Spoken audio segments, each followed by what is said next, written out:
Jangan lupa subscribe YouTube channel Metro TV News dan jangan lupa nyalakan notifikasinya.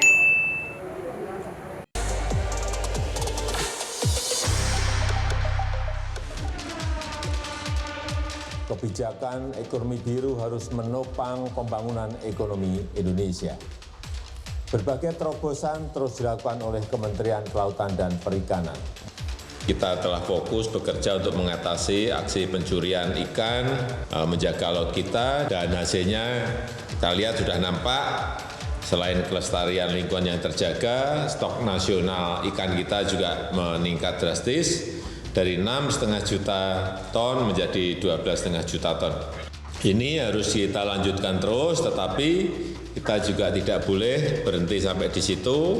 Stok ikan banyak, maka industri perikanan nasional kita juga harus semakin meningkat dan berkembang. Artinya kesejahteraan nelayan kita juga semakin baik.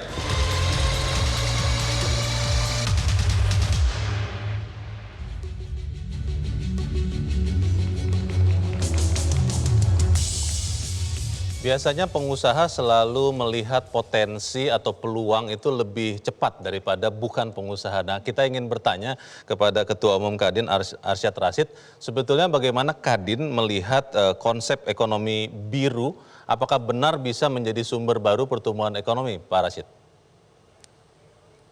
Itu bukanlah konsep yang baru untuk Indonesia, karena kita adalah negara maritim dan kepulauan, Indonesia archipelago. Sebagai negara maritim, laut merupakan sumber kemakmuran negara. Dan potensi ekonomi biru sangatlah besar. Bayangkan Indonesia mempunyai lebih dari 17.500 pulau. 3/4 wilayah Indonesia berada di laut. Dengan garis pantai terpanjang kedua di dunia atau sama dengan 108.000 kilometer. Sektor perikanan merupakan juga sektor terbesar kedua di dunia, yaitu kurang lebih 27 miliar US dollar daripada PDB. Sektor perikanan juga menyumbang 7 juta lapangan pekerjaan.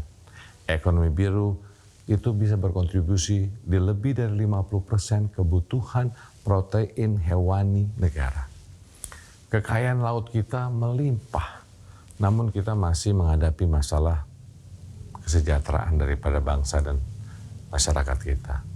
Sektor perikanan hanya berkontribusi 2,8% dari PDB Indonesia pada tahun 2021. Lalu Indonesia masih di urutan keempat sebagai negara penghasil udang terbesar di dunia setelah China, Thailand, dan Vietnam. Lalu konsumsi ikan juga lebih rendah daripada negara-negara lain karena kurangnya logistik infrastruktur seperti cold storage. Dan transportasi logistik melalui laut dalam negeri, yaitu antar pulau, yang masih relatif mahal. Nah, apabila potensi ekonomi biru Indonesia dapat dioptimalkan, dapat menjadi sumber pertumbuhan ekonomi baru untuk Indonesia. Meningkatkan nilai tambah komoditas perikanan Indonesia sehingga menilai ekspor dan devisa negara. Jadi bayangkan, kalau kita bisa meningkatkan nilai tambah komoditas perikanan, kita bisa meningkatkan nilai ekspor dan juga devisa negara. Lalu juga bisa memperkuat sektor pariwisata. Lalu juga bisa meningkatkan ketahanan pangan dan nutrisi bangsa Indonesia. Nah, hal ini tentunya akan mendorong Indonesia untuk selangkah lagi lebih maju menuju impian kita, visi kita, Indonesia Emas 2045. Lalu membantu Indonesia juga untuk keluar dari jebakan pendapatan menengah ataupun middle income trap untuk menjadi negara maju yang sejahtera, makmur, dengan pendapatan per kapita di atas 12.700 US dollar pada tahun 2035 dan harapannya, dan kita harus pastikan bisa di atas 27.500 US dollar pada tahun 2045.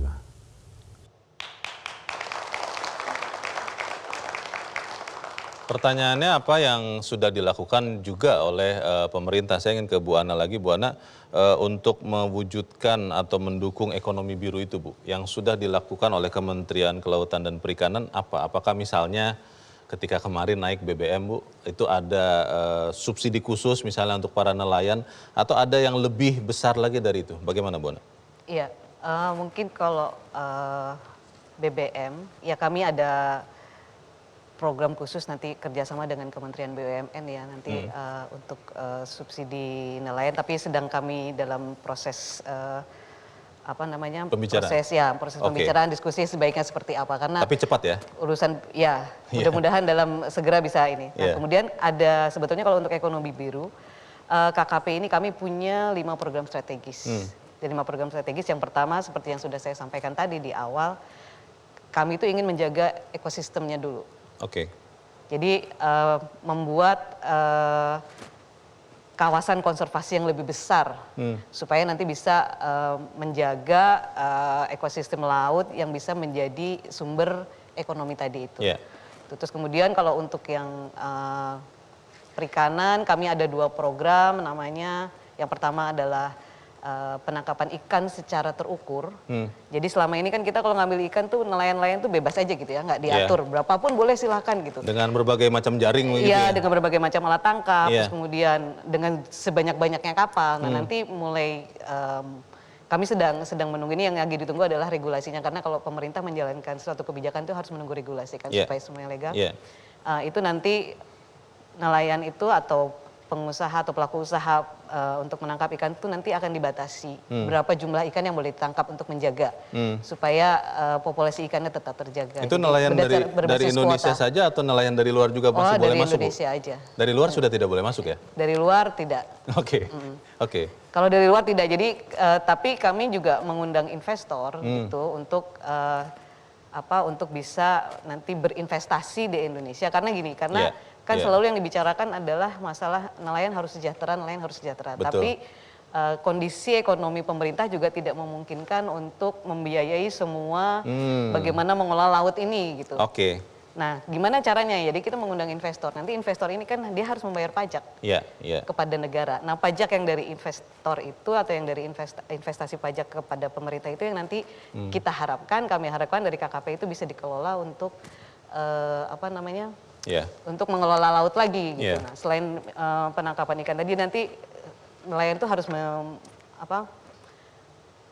meminta kuota lah. Oke. Nah, jadi ini namanya penangkapan ikan secara terukur berbasis kuota. Dia harus meminta kuota berapa ikan yang boleh mereka tangkap.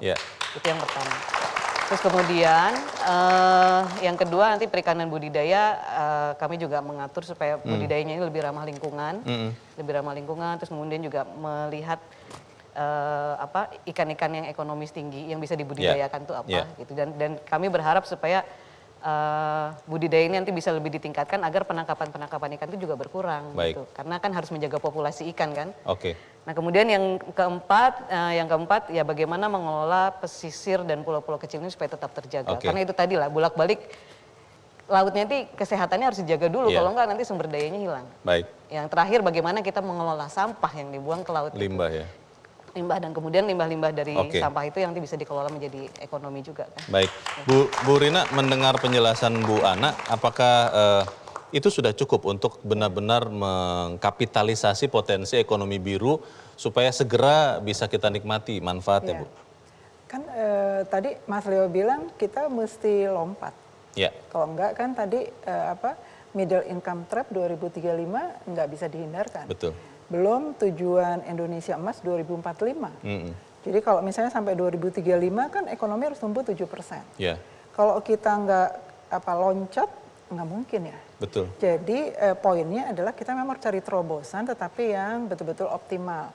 Jadi bagaimana kalau kesehatan laut harus, tapi ekonominya, valuasi ekonominya juga harus ya. Supaya tadi kontribusi pada jebakan pendapatan menengah yang tadi di awal bilang itu nggak terjadi. Nah, apa yang bisa kita lakukan? Kami percaya regulator sudah menjaga betul nih kesehatan laut. Gitu. Tapi yang jadi pertanyaan adalah bagaimana produktivitas? Karena kan sebetulnya yang kita lihat itu adalah sumber daya alam termasuk di laut itu adalah hasil riset mengatakan itu adalah sebetulnya dapat dikembalikan persediaannya. Jadi kalau Ibu Ana bilang populasi kan dijaga betul. Tapi dengan rekayasa teknologi dengan pendekatan lain itu bisa dijaga. Jadi yang penting sebetulnya dimanapun terobosan itu memang harus dengan cara baru. Selain tadi kita di era digital, bagaimana kalau kita juga memanfaatkan hasil kemajuan iptek. Kami kan dari kampus ya. Jadi hasil R&D, kemajuan iptek itu bisa dilakukan. Misalnya percepatan dari kami ada penelitian nih, kami punya Fakultas Ilmu Perikanan Kelautan, penelitian tentang lobster. Nah, biasanya dari benih lobster sampai kemudian dia hidup dan besar, itu kan sering mati di tengah-tengah. Jadi survival rate-nya itu di bawah 30. Nah, dengan R&D itu bisa 60%.